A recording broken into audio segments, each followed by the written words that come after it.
Hey guys, how's it going? Welcome back. I picked myself up an iPad 4th gen, not an Air, just a straight out 4th gen. This is an old dog, okay? I mean, we're talking ancient history. But hey, it still runs, and not even such as a crack or a nick on the glass anywhere, and it even came with a screen protector. However, the battery is about 72%, so according to the diagnostic software, it needs to be replaced because it's in poor condition, because it's only running about 5,000 out of 11,000 milliamps. But the battery still lasts for quite a while, so I do have a little bit of time. I'm going to order actually a new glass. I'm thinking I'm going to go with black because I can change it, and because they have it in black or white for the bezel, and besides it's only about 25 bucks, and there is a slight possibility I could actually snap this glass when I remove it. The glass is separate from the screen, which is actually quite nice. I like that idea. Anyhow, so I picked this up from a guy I've actually been buying some Apple stuff from in the last little while. He got a hold of me yesterday and he said, "Hey Cav, I found an iPad when I was digging around in my junk pile." I'm like, sweet. So we made a deal, 50 bucks.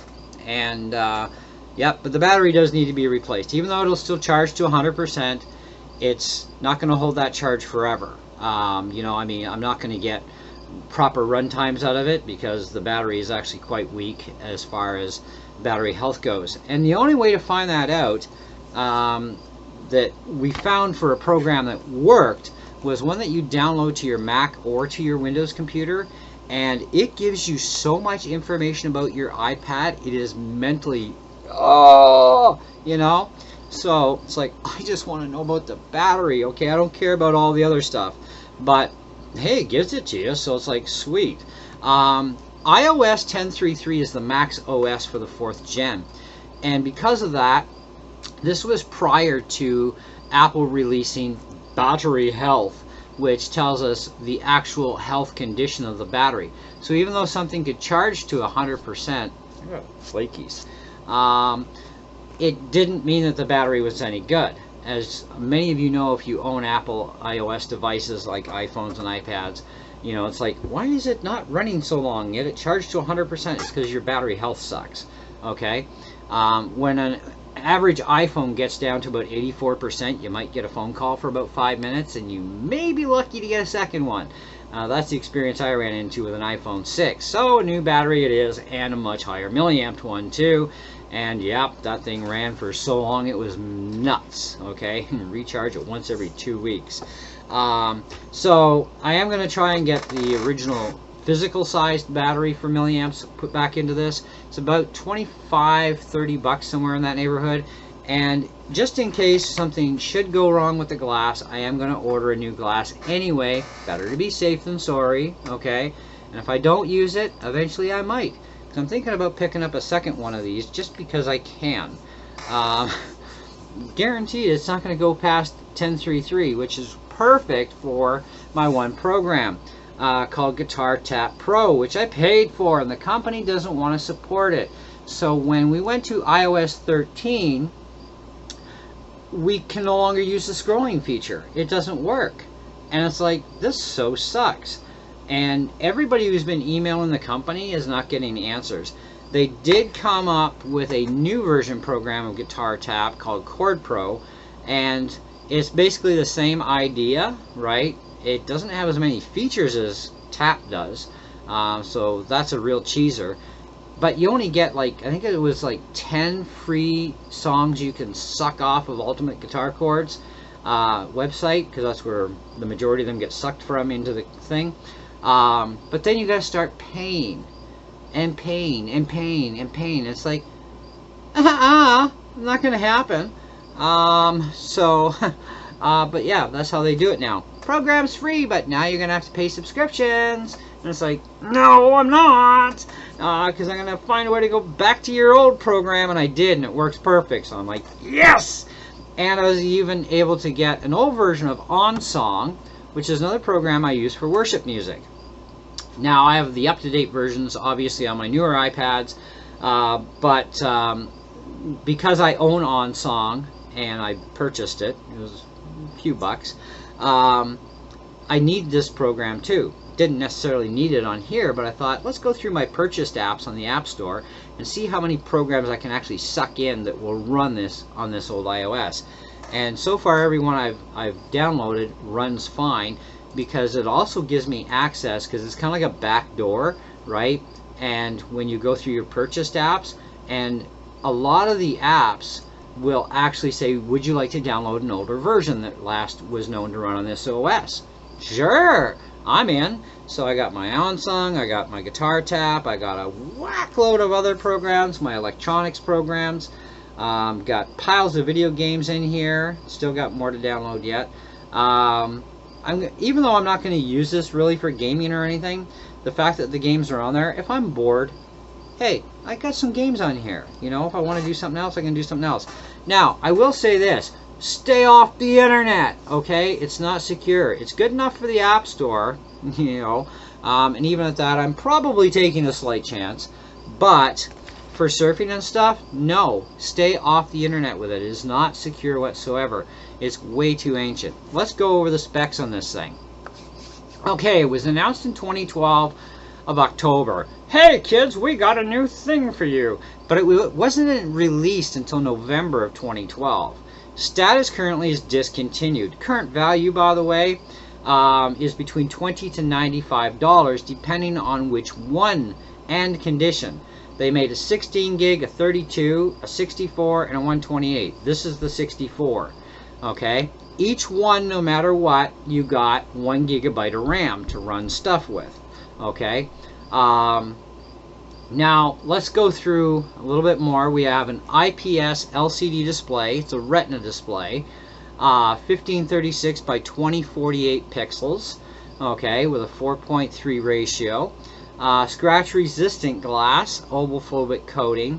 Comes factory with iOS 6, upgradable to 10.33. It has the Apple A6X processor, which is a dual-core 1.4 with PowerVR SGX554 MP4. There's a lot to say. Quad-core graphics. I have a Tonka, Hot Wheels game on here. Really shouldn't be playing it on this because it really heats up the iPad's video. It's like, ooh, let's feel a little toasty on the hand. Maybe I shouldn't be playing this game. So watch some of your games that still download and run. It might get a little toasty on you. 5 megapixel camera in the back. Selfie camera's 1 megapixel. 720 up front at 30 frames per second. 1080p out the back at 30 frames. That's pretty good for 2012 machine. And yeah, it's really nice display. I'm like, wow. Anyways, we have Wi-Fi. Now, this came as Wi-Fi or Wi-Fi and cellular. This is the Wi-Fi only version. Okay. Anyways, Bluetooth 4.0. The Wi-Fi in it, by the way, is AB, G&N dual band, so 2.4 and 5 gigahertz. Lightning USB 2.0 version. Accelerator, gyro, compass, Siri, natural language commands and dictation. Siri? We have Siri on this? I didn't know that. Oh, we do! Cool, let's turn her on. Awesome. What can I help you with? Well, nothing right now, but thank you. Now you're turned on. I'm still learning some stuff about iOS 10. I've never had a device that ran iOS 10, so sorry guys. I don't know everything, but I'm learning more. Anyways, we have face detection, FaceTime over Wi-Fi. What else we got in this thing? Stock battery, 11,560 milliamp, non-removable. You want to bet? We can do it. Of course we can. Amazon's got a new battery for me. Anyways, the miscellaneous colors are black and white for the bezel. I'm actually going to order a black bezel when I replace the battery, in case I do snap the screen. If I don't snap the screen, I'll still clean off the old tape and keep the white one, but I'm going to go to a black bezel. I like it better. When this thing was sold new, it went for about 350 euro. Now, this is going to end up being today's money, but just as an example, 350 euro to Canadian. So So about 521.94 Canadian. Now let's go back in history to 2012, and the rates back then, it was actually probably a little cheaper, but either way, you know. But today's money, it's only worth between $20 to $95 depending on the condition and which version you have, if it's Wi-Fi cellular or just Wi-Fi, also, you know, everything else. And of course battery condition makes a difference too. That's part of condition, right? And of course depends on how many megabytes it has, you know, 16 right up to 128.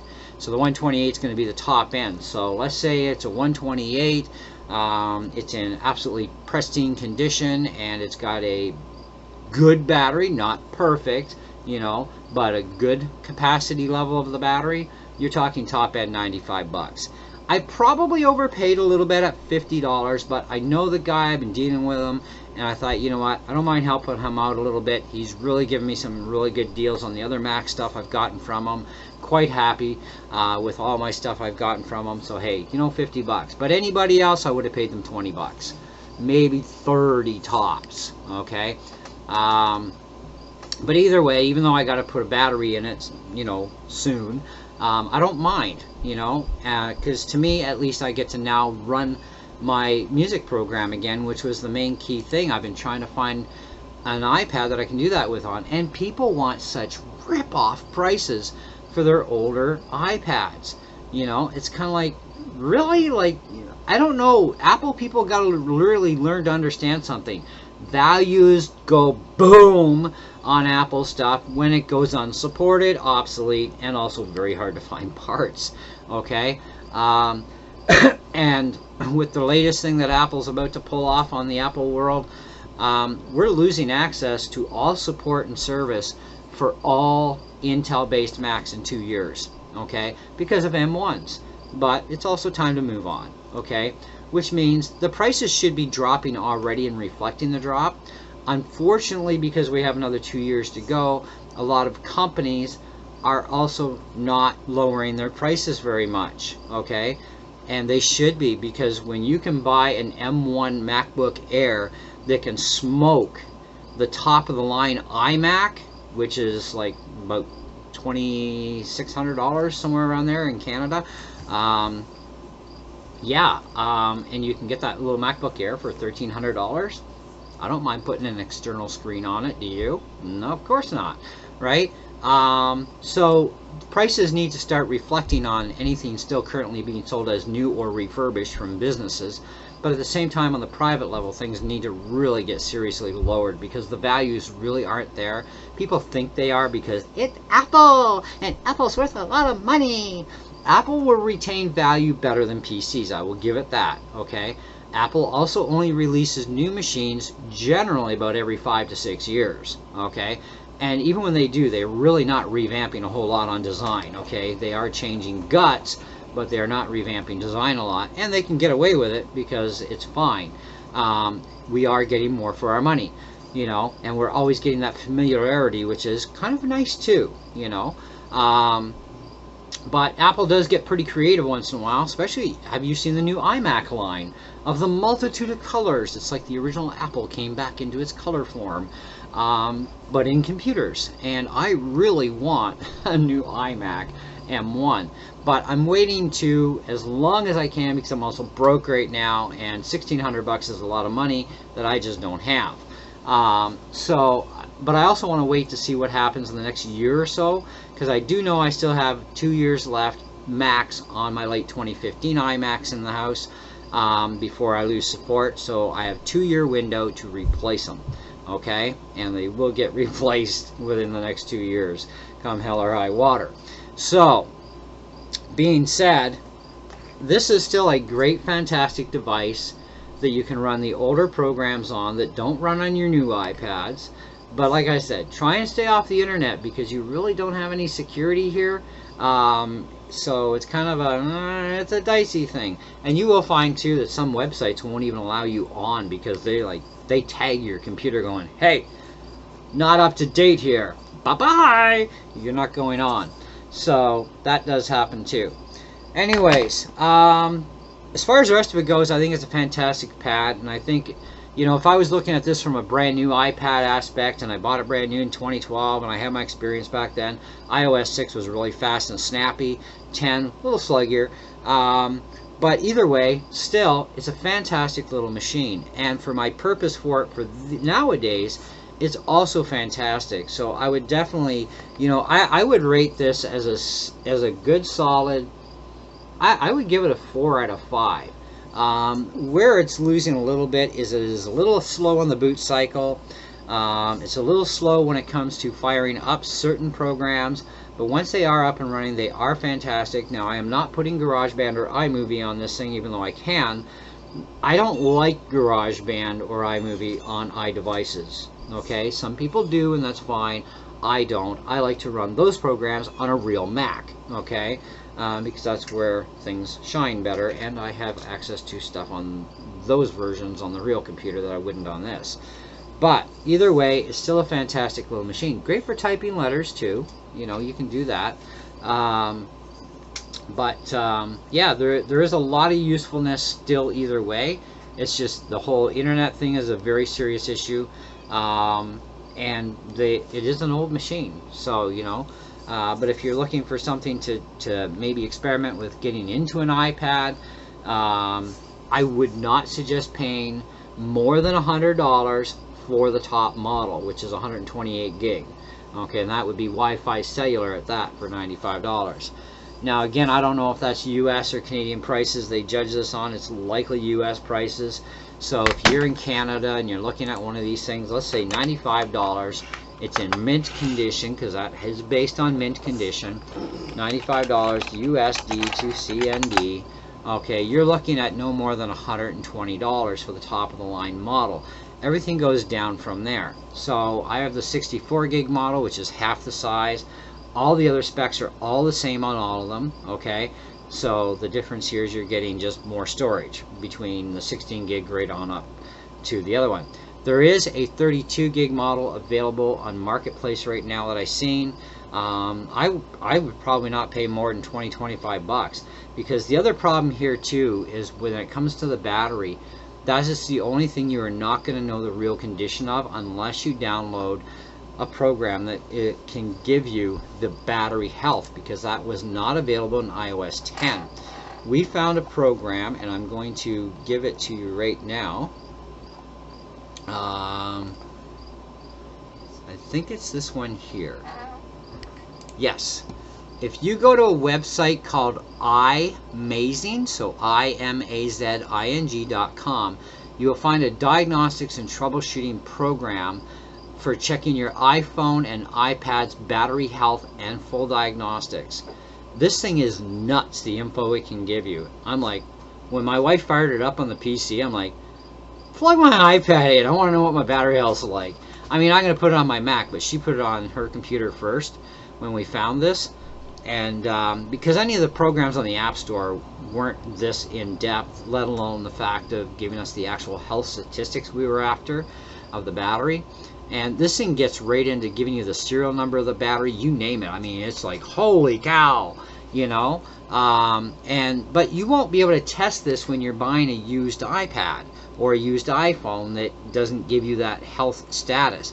Because even though batteries are relatively cheap, unless you're doing it yourself, it's going to cost you money to have somebody else do it for you. Though you can do it yourself. There's plenty of how-to videos on YouTube.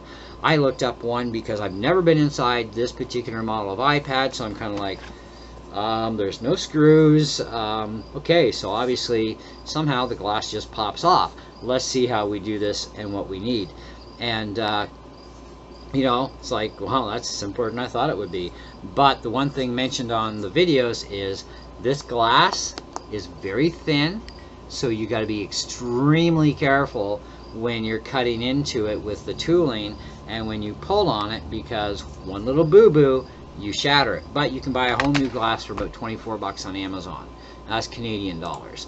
So, you know, it's that sort of thing, you know. So you kind of take your chances on the battery, so you got to pay as little as possible anyway. But because they're only going between $20 and $95, that's because that's all they're worth for this old dog. That's about what you should be paying, you know, and nothing more than that. unless you really want to, but I wouldn't. But anyway, that's all I got for you guys. I know 20 minutes is kind of long for a score kind of review, but I also wanted to get into some in-depth stuff about this thing so that you had the best information possible. Anyways, in the meantime, thanks for watching. Hope you enjoyed the video. Stay tuned for more score videos. I got some other stuff in the works that I haven't done that I got to get around to doing, so there will be more content coming up in the next few days for you guys to enjoy. In the meantime, see ya!